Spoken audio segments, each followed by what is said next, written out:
Car oui, à l'heure où je vous parle, notre pays est confronté à une reprise forte de l'épidémie, qui touche tous les territoires, métropoles comme outre-mer. Aussi longtemps que le virus circulera, nous serons confrontés à ce type de situation.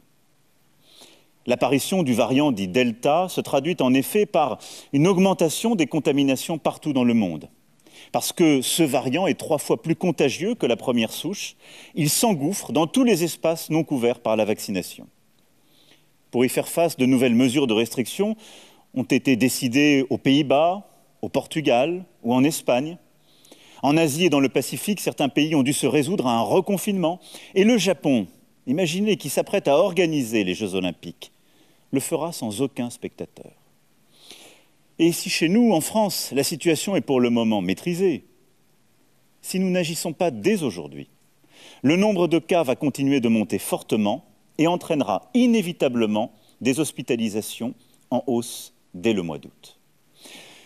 Nous avons, pour faire face à cette nouvelle donne, un atout maître qui change tout par rapport aux vagues précédentes, le vaccin.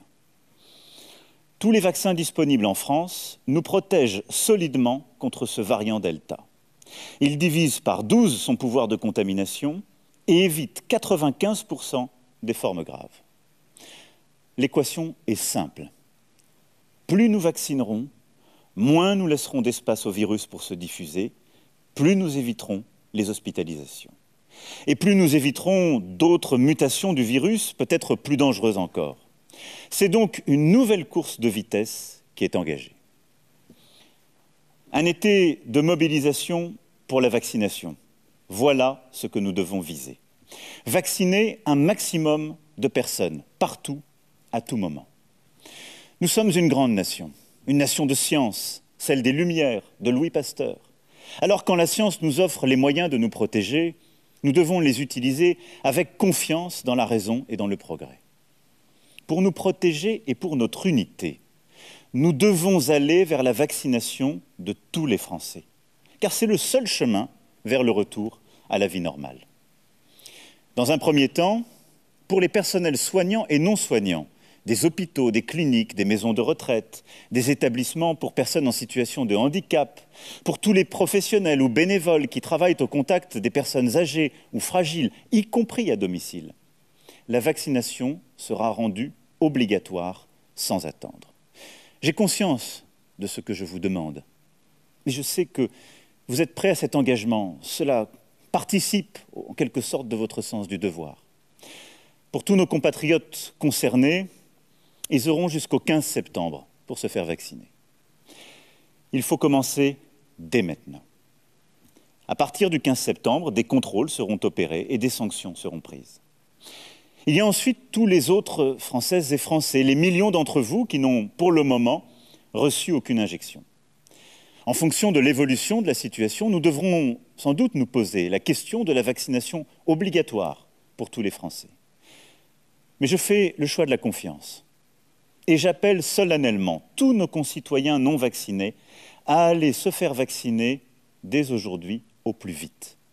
En complément de la vaccination, nous allons devoir mettre en place de nouvelles mesures pour freiner le virus. Parce que le niveau de vaccination y est encore très insuffisant et que les hôpitaux sont déjà sous forte pression, l'état d'urgence sanitaire sera déclaré dès demain en Conseil des ministres pour la Martinique et la Réunion. Et un couvre-feu sera instauré. Pour autant, dans l'Hexagone, sauf dans les départements qui dépasseraient un taux d'incidence de 200 et verraient leurs hospitalisations augmenter ou des mesures de freinage pourront être prises par nos préfets, notre approche sera plus simple. Partout, nous aurons la même démarche.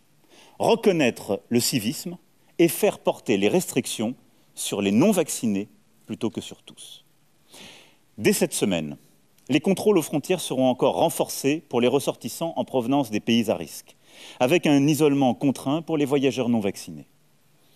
Dès le 21 juillet, le pass sanitaire sera étendu aux lieux de loisirs et de culture. Concrètement, pour tous nos compatriotes de plus de 12 ans, il faudra, pour accéder à un spectacle, un parc d'attractions, un concert ou un festival, avoir été vacciné ou présenter un test négatif récent.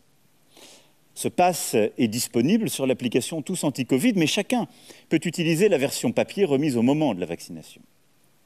À partir du début du mois d'août, et cela parce qu'il nous faut faire d'abord voter un texte de loi et le promulguer.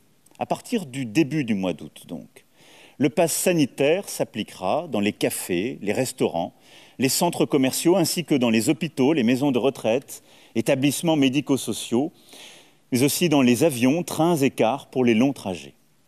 Là encore, seuls les vaccinés et les personnes testées négatives pourront accéder à ces lieux, qu'ils soient d'ailleurs clients, usagers ou salariés. En fonction de l'évaluation de la situation, nous nous poserons la question de l'extension du pass sanitaire à d'autres activités encore. Cet automne, les fameux tests PCR seront rendus payants, sauf prescription médicale, et ceci afin d'encourager la vaccination plutôt que la multiplication des tests. Pour pouvoir faire tout cela, je convoquerai le Parlement en session extraordinaire à partir du 21 juillet pour l'examen d'un projet de loi qui déclinera ces décisions. Vous l'avez compris, la vaccination n'est pas tout de suite obligatoire pour tout le monde, mais nous allons étendre au maximum le pass sanitaire pour pousser le maximum d'entre vous à aller vous faire vacciner.